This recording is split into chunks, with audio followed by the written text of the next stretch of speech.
Let's mic, देश का मिजाज, नॉर्थ ईस्ट।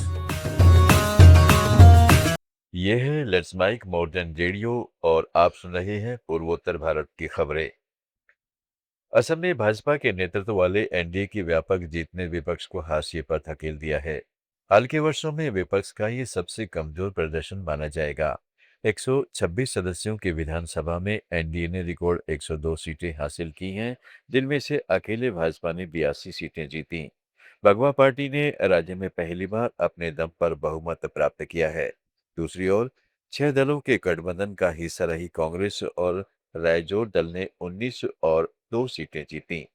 तृणमूल कांग्रेस और एआईयूडीएफ ने अलग अलग चुनाव लड़ा और उनके पास 1 और 2 विधायक हैं।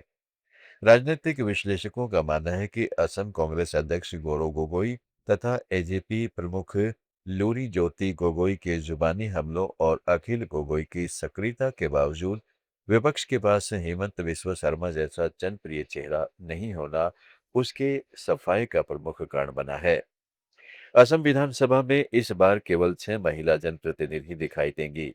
यह चौंकाने वाला आंकड़ा असम की 16वीं विधानसभा की संरचना को परिभाषित करता है, जबकि महिला मतदाताओं ने बड़ी संख्या में मतदान करके चुनावी परिणाम को प्रभावित किया।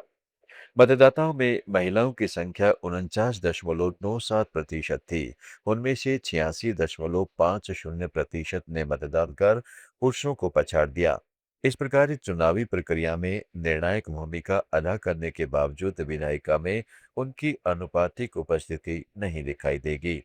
असम विधानसभा के चुनाव में क्षेत्रीय दलों का प्रदर्शन सीमित लेकिन गौरतलब रहा।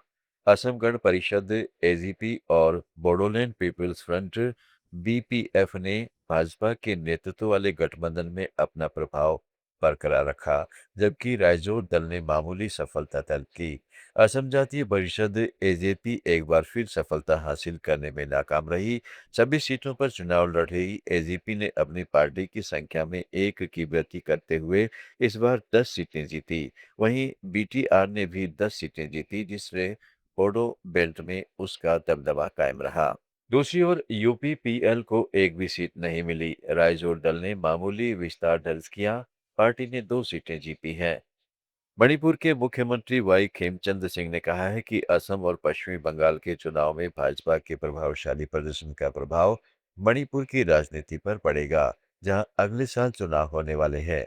दोनों राज्यों में पार्टी के शानदार प्रदर्शन का मणिपुर चुनाव पर सकारात्मक प्रभाव पड़ेगा। पश्चिम बंगाल के नतीजों का जिक्र करते हुए उन्होंने कहा है कि यह परिणाम जनता की इच्छा को दर्शाता है। मणिपुर में एनआरसी लागू करने की बढ़ती मांग पर सिंह ने कहा कि सरकार इस मामले की जांच के लिए एक समिति गठित करने जा रही है। हालांकि विधानसभा ने पहले एनआरसी के कार्यान्वयन के पक्ष में एक प्रस्ताव पारित किया था, लेकिन अभी तक कोई ठोस कदम नहीं उठाए गए हैं। मिजोरम के मुख्यमंत्री लालदू हवा ने नई दिल्ली में नीति आयोग के सदस्य वीके पाल के साथ राज्य की विकास प्राथमिकताओं और भविष्य के प्रमुख मुद्दों पर चर्चा की। बैठक में लालदू हवा ने नीति आयोग के सहयोग से कई क्षेत्रों, विशेष रूप से बागवानी में हुई प्रगति पर प्रकाश डाला। उन्होंने कहा है कि मिजोरम को भारत की अदरक राजधानी के रूप में मिली मान्यता से उत्साहजनक परिणाम मिलने लगे हैं। मिजोरम ने पूर्ण साक्षरता हासिल कर ली है। यह सबसे अच्छा और भ्रष्टाचार मुक्त राज्यों में से एक है।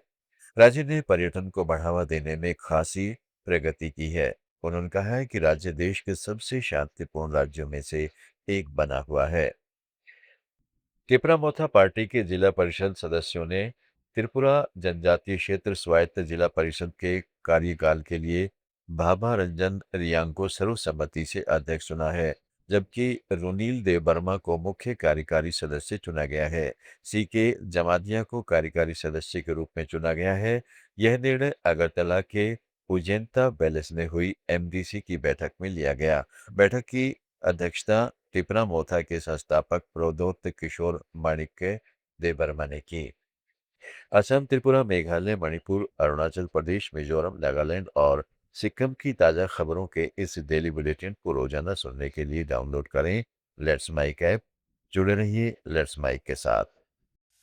आप सुन रहे थे let's mike more than radio. Follow कीजिए हमें हमारे सोशल मीडिया प्लेटफॉर्म्स पर।